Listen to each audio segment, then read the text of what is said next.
Hello, how you guys doing today? It's your boy Jordie Jordan, and I figured I'd go and do a video kind of like in this light more than anything else. I tried the gameplay stuff.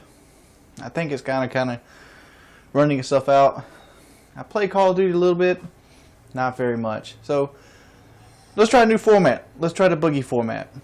So I want to go ahead and talk the first thing about the election, because I haven't really spoke on the election in great length in like an official variety. I've touched on it multiple times when I was streaming, and I've touched on it a couple of times on Facebook, but I never got the official message across. Obviously, I'm a libertard, and I think I'm more liberal, mainly from just the way I want to be as a person, more so than the ideology, because I don't really find that I follow anybody's ideology. I try not to be a follower. It's something I've always done in my life, and I try to always be a leader of sorts in that way, which I guess you could probably find that hypocritical too, but in my best intentions, I try to be a leader as much as humanly possible. So I want to talk about the party. I want to talk about it in length today. I know it might be very boring, so I'm going to try to keep it as brief as possible.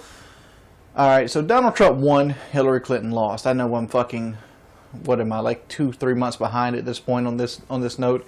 But I wanted to go more across the meaning, what it meant to me, than the actual out results. And then we're going to talk about the Muslim ban that's really popular right now.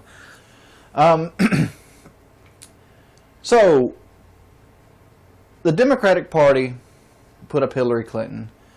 And for those of you who are aware or follow me in any kind of light, that I was rarely, really supporting Bernie Sanders. Because I felt as a human being, Bernie Sanders was the only politician that has ever been running for office that truly felt like he wanted or cared about anybody else but himself. And to me, that was something special. I felt like I was looking at something for the first time and felt like I was making history. I've had that feeling 3 times in my life.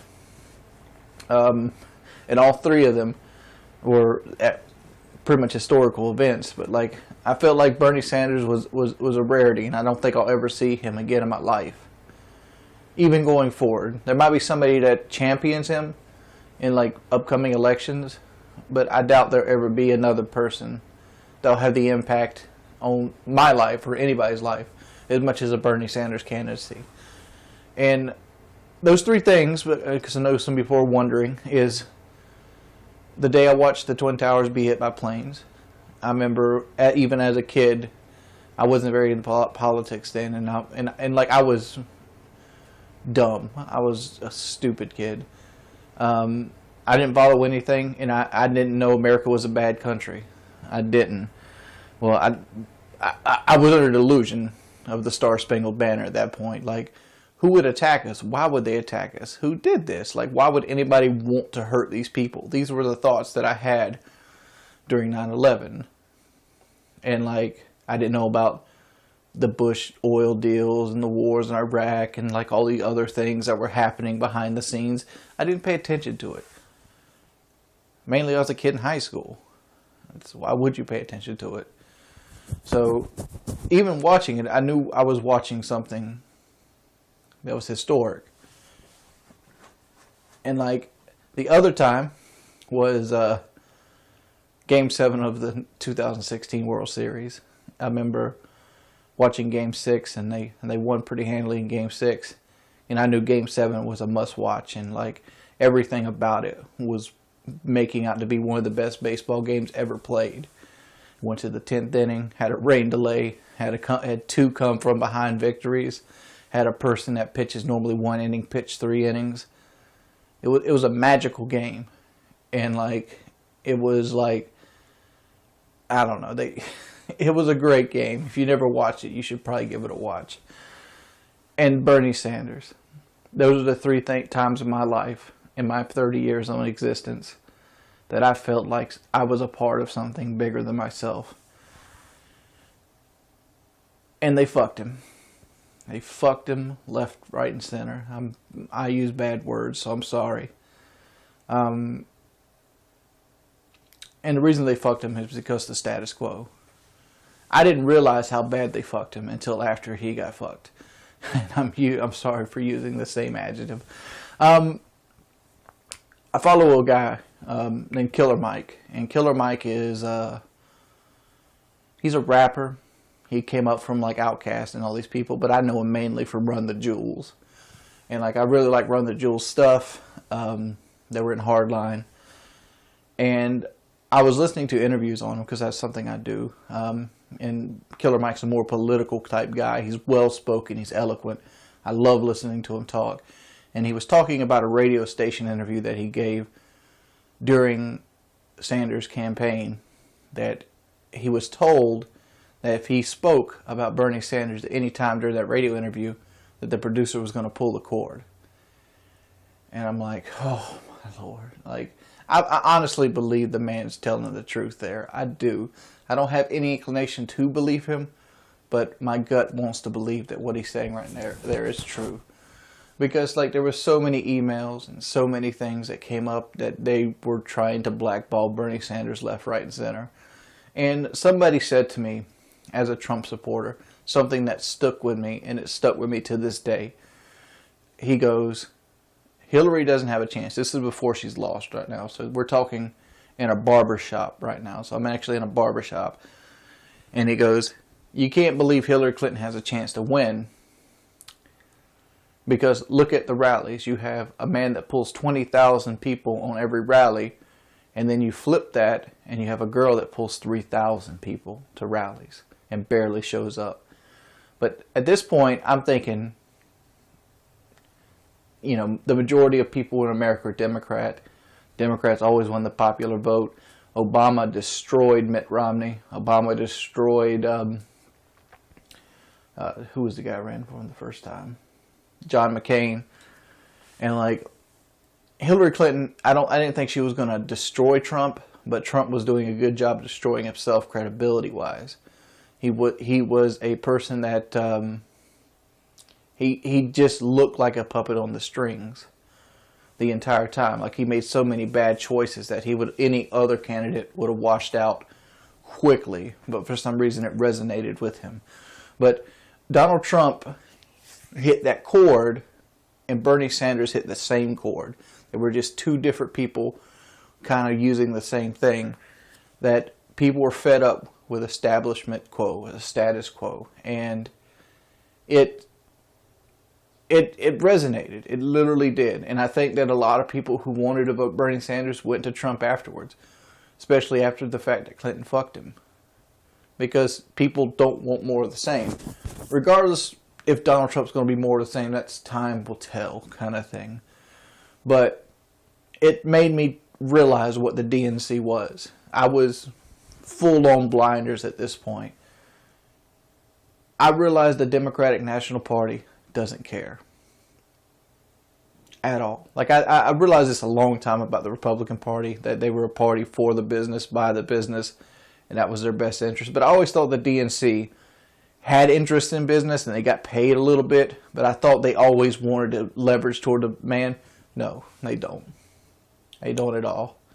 The DNC is just as bad as the Republican Party in this right here. And it took them to fuck Bernie Sanders for me to realize it. Because Bernie Sanders was... I feel like Bernie Sanders, if he was promoted properly, would have destroyed Hillary Clinton, not in almost half the states, but every state. Because I live in a state that Hillary Clinton won handily. Hillary Clinton won my state by like 28% or something like that. You'd have to go look at the numbers, but it was a large margin. Bernie Sanders had no chance. They called it with like in 5-6 minutes. And I could go around and drive my truck around and find Bernie Sanders signs. They were scattered. I mean, like, this is mainly a Trump area. It's mainly a Republican state, but I could go out and find Bernie Sanders signs. I knew of one Hillary Clinton sign. One. And it blew my mind. It literally did. I'm like, because I went and voted Bernie Sanders. I went out and put the vote in for Bernie Sanders because, like, I didn't know if Hillary would win this state, because like at the same time, like I see other people around me, they're voting Bernie. I want to vote Bernie. Like they're putting their sign out there. It can't be all wrong, and it's like all of a sudden, boom, 74-24. Super delegates are stacked against him. I said this so much better earlier, but I'm gonna try to say it again. The Democratic National Committee, all they care about is fucking winning. That's all they care about. Just like you hear talks right now. You hear them talk about, let's run Michelle Obama. Let's run Cory Booker. Why the fuck would you run Michelle Obama? What does she have to do with policy? Most of her policies that she actually put into effect were terrible policies. Well, the only one I know is a terrible policy. Let me go ahead and clear that up. The only one I know is her school program stuff, and I've seen some of those school lunches. Those are terrible, man. They are. And like you're forgetting a key factor with food, and this is coming from a 450-pound land monster here. A key factor of food, and it's still a factor regardless if you want to agree with it or not, is enjoyment. Somebody that enjoys their time with the food is also going to enjoy other things. If you're stuck at a place you don't want to be at, and you're miserable, and then you got to eat just healthy food, it's just like, oh, you're fucking at it. It's like, I can't refer to it as a slave camp eating gruel, but like it makes an experience that's already something that you don't enjoy worse. I mean, you can have them a healthy, balanced meal, but don't castrate them for not wanting a pizza line or something like that. Hell, my high school had pizza and fried chicken on Thursdays. And damn near 95% of them grew up to be fine, healthy people. I mean, like, people like me are rare.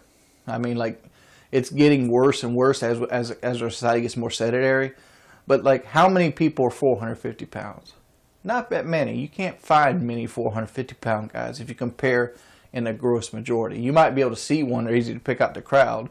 But there's not very many of us. I mean, like, I don't know the numbers, but, like, out of, like, 321 million people in America, what do you think? 1 million is, like, morbidly obese like me?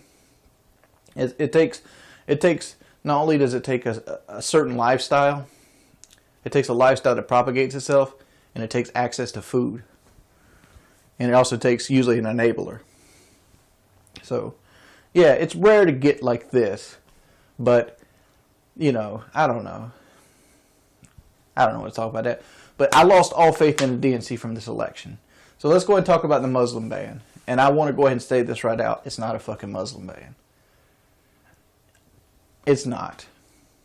You can call it a Muslim ban all you want. What you're trying to do is you're trying to church it up to be something it's not. What Donald Trump did was he banned travel from people in states with terrorist cells. And I've seen the charts, and I've seen how, like, states that actually had hurt people from, like, 1975, from 2016, were in countries that could still fly here, and how people from, like, the 9/11 people wouldn't have been affected on this travel ban. But that's not how this ban was put together.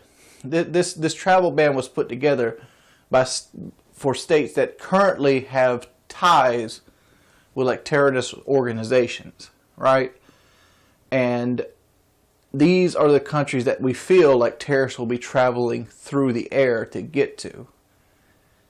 And, like, if you look at it like that, and keep in mind, this is an executive order. It's not something that's permanent. It's not something going into, like, the law book. This is only going to last for a certain number of days or months. I don't know what it is off the top of my head. My go-to wants to be 120, but, like, I don't know what it is off the top of my head. I know it's not permanent. It's an executive order.